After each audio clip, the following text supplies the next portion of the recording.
YouTube fam, welcome to the show. Smash like and subscribe as we get the inside scoop from the great Fabrizio Romano. Lisandro Martinez to Man United, it's a done deal, but the Frenkie De Jong saga drags on. Will Erik ten Hag get his man? Is Robert Lewandowski's wish finally coming through? And after signing Gabriel Jesus, can Arsenal pick up another Man City man before the window closes? I'm James Benge and I'm joined by Fabrizio Romano to dissect those and more stories from the transfer market. Qué Golazo begins right now. Today's Qué Golazo episode is presented by Gillette Clear Gel Antiperspirant. For those who don't like to sweat, the choice is clear. Gillette is your ticket to all-day freshness. Gillette, the best a man can get. Never thought I'd say that. So, Fabrizio, where to start right now? I know you're a bit late joining us. We forgive you because big news, a breakthrough at last. This is one of the sagas of the summer. Robert Lewandowski. It looks like it's happening now and he's getting closer to joining Barcelona. Yes, it's getting closer. Hi, James. Really happy to be with you and all our friends here in the show. And yes, it's my fault because I was on phone to check all the latest on Robert Lewandowski, and we can say that we are at the final stages of this saga, of this Robert Lewandowski saga, because now Barcelona, Bayern, and the agent of the player, Pini Zahavi, are in direct contact to get this deal done. Barcelona are preparing their official bid to be submitted. Will be the fourth official bid, and they hope will be the final one because they really feel that now Bayern are open to discuss on the final details and then reach full agreement. We know that Lewandowski has an agreement with Barcelona since long time. It was end of February, beginning of March for a 3-year contract. And so the deal is now at final stages. We will see how long it will take to say that it's done, but we are really progressing to the end of this story. So Barcelona, after Rafinha, are really close to sign Robert Lewandowski. I appreciate this is kind of quite live news, and maybe you're still finding out some of these details as we all are. But what are we expecting in terms of the fee Barcelona pay? And I guess especially like how they go about structuring this deal. We've talked about it all summer, and we're going to keep talking about Barcelona's finances. So how are we expecting them to structure this deal? Will it be a lot of money up front for Lewandowski? So about the fee, I think it will be around 50 million euros. Then we will understand about the add-ons. But Bayern always wanted at least 50 million euros for Robert Lewandowski. So this has to be the bid if they want to complete everything as they want to do in the coming hours or days. So for the fee, this is the discussion. And then about the financial situation, honestly, we will see after the final discussions between Barca and Bayern. I say we will see, because also for Rafinha, it was really complicated for Barcelona to find a way. And then they were able to find a way because they signed this fantastic player also thanks to the agreement with the player. Rafinha was pushing a lot with Leeds to have this opportunity to join Barca. And same is happening with Lewandowski, because it's true that Paris Saint-Germain and Chelsea have been inquiring about this possibility. They have, both clubs, very good relationship with his agent, but the answer has always been only Barcelona. So now Barca are pushing because they know that the player only wants Barca move. And so we will see on the details on the financial bid how long it will take to pay these 55 million euros. But now we are entering into the final bid and so into the final stages of this story.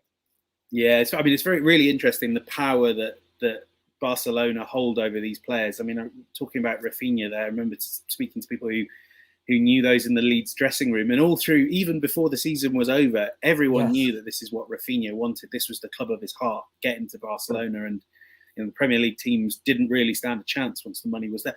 And I guess there's another player here as well, is Bernardo Silva, very, very keen, from what we hear, to go to Barcelona. But where's all the money coming from? Yes, this Bernardo Silva is a bit different.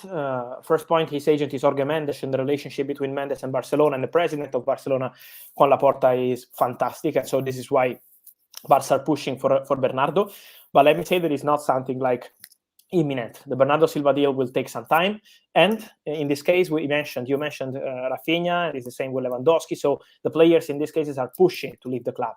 In this moment, with Bernardo, I'm told that he would be open to join Barca in case the two clubs would reach an agreement. But at the same point, Bernardo is not going to strike with Manchester City. He has no problem with Pep Guardiola, so Bernardo would be also happy to stay at Man City. He's really open to see what happens between clubs. But it's not something imminent for Bernardo Silva yet. Also because they need to understand what happens with Frenkie De Jong. I think it's really difficult, from what I'm told, to sign Bernardo Silva if they don't sell Frenkie De Jong. And we know that they have an agreement, Barcelona and Manchester United, for Frenkie De Jong. The deal is almost done between the two clubs, but not with the player, because Frenkie has no intention as of today to accept Manchester United move. He wants to stay at Barca. So it's a domino, but for Bernardo it will take some time. This Frenkie De Jong stuff, I find it baffling. Can you Can you think of another example? I was putting this out on Twitter yesterday of a world-class player.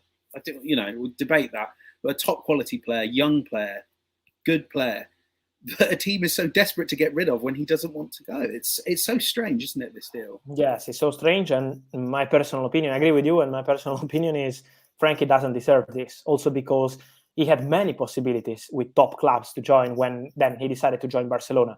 He really loves the club. So Frenkie wants to stay because he loves the city, he loves the clubs, he loves the history, the Dutch kind of history of Barcelona. So there are many reasons behind his decision to stay at Barca. He wants to stay at Barca. The last public statement from Frenkie De Jong, it was like 3 weeks ago, and in a press conference he said, "I am in the biggest club in the world," and this is a strong message. In my opinion, was not considered at the right moment, because maybe people were thinking, okay, Frenkie will 100% leave the club, but that statement was a huge one, to say, "I am in the biggest club in the world," while you are in the middle of the market of discussion. So I agree with you on this point.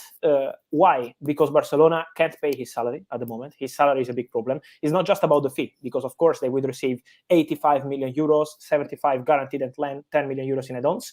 But it's about the salary of Frenkie De Jong, because of private agreements in the contracts between Barca and his agents. The former Barca board, with Bartomeu as a president, so not with Laporta. In this agreement, the salary of Frenkie for the next season, for this season, would be a really huge one. And for Barca, it's a problem. Not just the fee, but also the salary. And this is why they want to find a solution with Frenkie. But again, Frenkie has no intention to leave. So I'm really curious to see if Frenkie will change his mind and what Xavi will do in this kind of situation. Come back to talk about Frenkie a little bit more in a moment, but I do want to talk about Manchester United and another player that doesn't want to play for Manchester United, Cristiano Ronaldo. We know that he's rejected that offer from a Saudi Arabian club, the highest salary that world football has ever seen. Intriguing who that club is. That will come out, I think, in the next few days. Equally, we've got a couple of deals that we're waiting to get done with Manchester United. Lisandro Martinez very soon, but I'm quite intrigued as to what happened with Christian Eriksen. I know you yourself and I and many others, I think it was about 10 days ago now, we were told that the medical was the next step with Christian Eriksen, and we know that's complicated. We all know the reasons why. Everyone does. Sure. Where are we at with that? And I mean, this is a sort of thing that really frustrates Man United fans, isn't it? I know, but they can be positive and happy, because I think it's just a matter of hours, maybe minutes, to see the official statement for Christian Eriksen. And so everything is almost completed. We have just to wait for the official statement. So as you mentioned, we know the situation with the medical of Christian Eriksen. And let me say that our feeling is great, because I still think that if they told me 1 year ago Christian Eriksen will go to top club like Manchester United, or something like impossible. And so we're super happy to see Christian back at top level as he deserves. At the same point, is everything done? Is everything done? The medical, the contracts, and so we wait for the official statement from Man United. But Eriksen is joining. For Lisandro Martinez, they are now signing all the documents with Ajax for this deal that will be worth 55 million euros with some add-ons, but everything is done also with the player on a 5-year contract. And so Malacia, Lisandro, Christian Eriksen, we see what happens with Frenkie De Jong. And then I'm sure that Man United will be pretty busy also on the market in August, because they want to do other things. They will not stop with Frenkie and well, they're going to have to change their kit, aren't they? It's the red stripe down the middle and the white on the outside. That's the Ajax kit, and this is what we're getting. Right, so let's go back to Frenkie De Jong. This is Gillette's The Choice is Clear. So it seems like for you and I are in agreement, but is the choice clear? Should Frenkie De Jong accept Manchester United's offer? I think it's a very good offer, because not just financially, but also you have a manager who knows you. You can be the face of the project. And so I want to clarify one thing. Frenkie is not refusing Manchester United. He's refusing to leave Barcelona. It's something different. He respects Manchester United.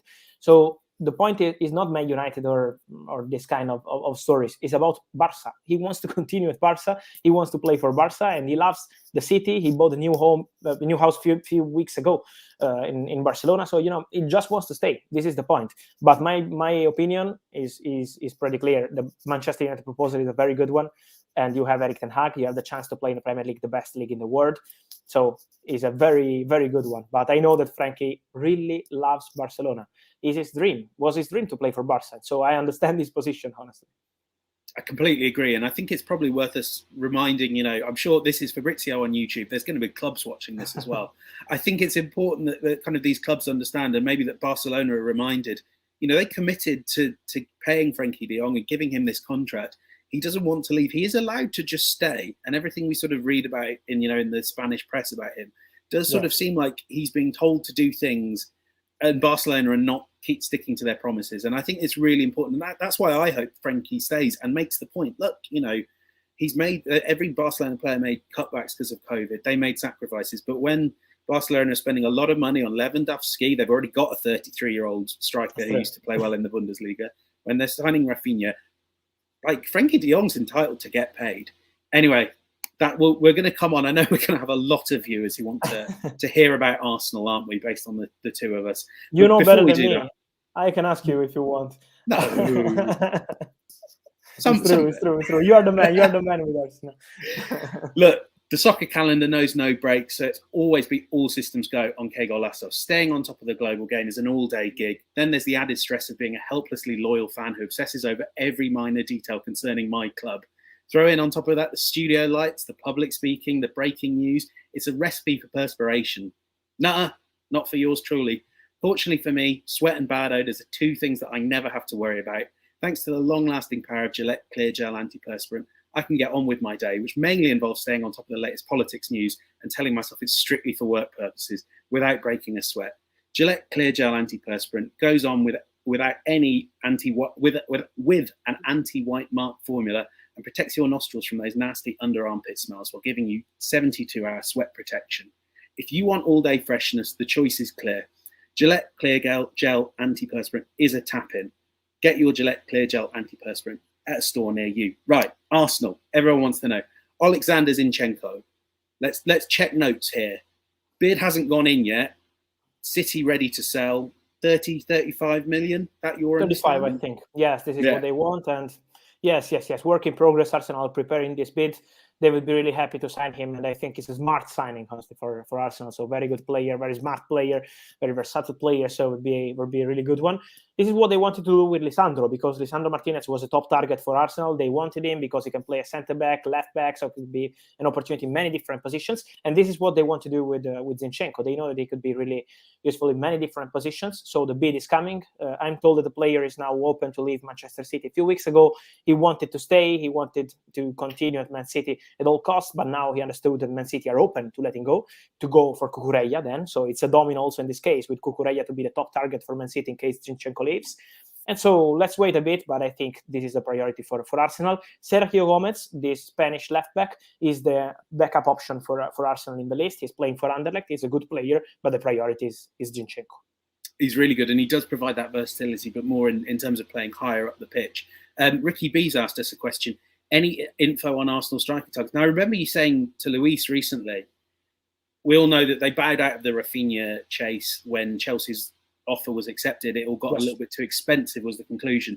And I think we know from experience that Arsenal are keeping things quite quiet this summer, aren't they? In terms of this, we know they want a sort of another forward. What do we reckon? Have we got? I don't know who it is. No, also many fake news, because, for example, we had rumors on Gnabry and he was never a target for Arsenal. So it's easy to have many names in the market, but at the end, many of the stories are not correct, because Arsenal, as you mentioned, they love, and they do loves to keep everything top in the top secret way as much as possible. So we will see, but I think they will go for a winger. They are looking for a winger. As you mentioned, they wanted Rafinha. They made 2 bids for Rafinha, so it was an important target. But then they didn't want to enter in a bidding war. So I expect them to move for a winger in the coming days or weeks. And let me say that another thing I was told a few hours ago about Arsenal is that let's not forget about Bukayo Saka contract, because this is a priority for Arsenal. It's a priority this summer, and now signing new contracts for this kind of top players like Bukayo Saka, or what happened with Mo Salah at Liverpool, is like signing a new player. It's not just the contract extension, a normal one, but it's like signing a new player. So Bukayo Saka extension is really important for Arsenal. They are on it. They are negotiating with his agents, and then I expect them to move for a winger. So let's wait a bit, but they already did good business. Now let's see what happens with Zinchenko, Gabriel, Fabio Vieira. So they are on many things. Yeah, absolutely. The only other thing to maybe mention before we hop on to final thoughts and any other deals you want to tell us about, Lucas Paqueta as well. One to keep an eye on. But what I'm hearing as well is that it's going to be quite hard to convince Leon to sell on that. I think he's also not the main priority, I'm told, for Arsenal now. So maybe it's something that could happen in the coming weeks or at the end of the market, because Paquetá would love to move to the Premier League. He would love to join Arsenal or any other Premier League club because he has this dream of playing in the Premier League. But as you mentioned, first point is the most important one. And the president of Lyon, Ola, is really complicated.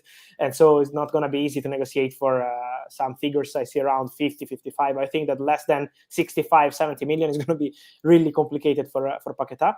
And also Arsenal have, better than me, many quality players, and Paquetá is a top quality player, but they already signed Fabio Vieira. Of course, they have Odegaard signed last summer, also Smith Rowe and many others. So at the moment, I think they have the priority with the winger and then with this player that could be Zinchenko, as we mentioned.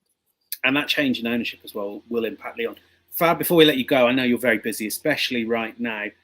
Thanks everyone, first of all, for the comments. Sorry we couldn't get to them all, but you guys know Fab is here much too often for how busy he should be. But Fabrizio, before we let you go, any deals kind of under the radar that no one's talking about that you think could be big and impactful over the next few days? Hugo Ekitike to Paris Saint-Germain, because this guy was really one step away from joining Newcastle. It was a done deal between Newcastle and Reims, but not with the player. The player wanted to wait until the end. And now he has an agreement with Paris Saint-Germain. Paris Saint-Germain have reached an agreement today with Reims. And so they are now finalizing the contracts. And then the player could undergo the medical test in the coming days, I think during the weekend. And so Ekitike will be a new signing for Paris Saint-Germain. He's a really interesting guy, born in 2003, very talented striker. He's French, so it's a smart opportunity for Paris Saint-Germain. And so they're signing players. They also want Renato Sanchez. Let's see what happens with Milan Skriniar, but Paris Saint-Germain are coming on the market. 2003, the footballers are finally getting younger than you, Fabrizio. Yes, 10 years younger than me. Thank you to everyone that's been watching. Fabrizio, thank you for joining us at what I know is a super hectic time for you right now. Remember, he'll be back on next week's show. I'm sure I'll be around at some stage as well. Fab, thanks for joining us. And to everyone viewing, sorry we didn't get to answer all your many, many comments and questions, but I'm sure you'll get further chances to ask the great man. Thank you for watching. Bye-bye. Thank you. Ciao.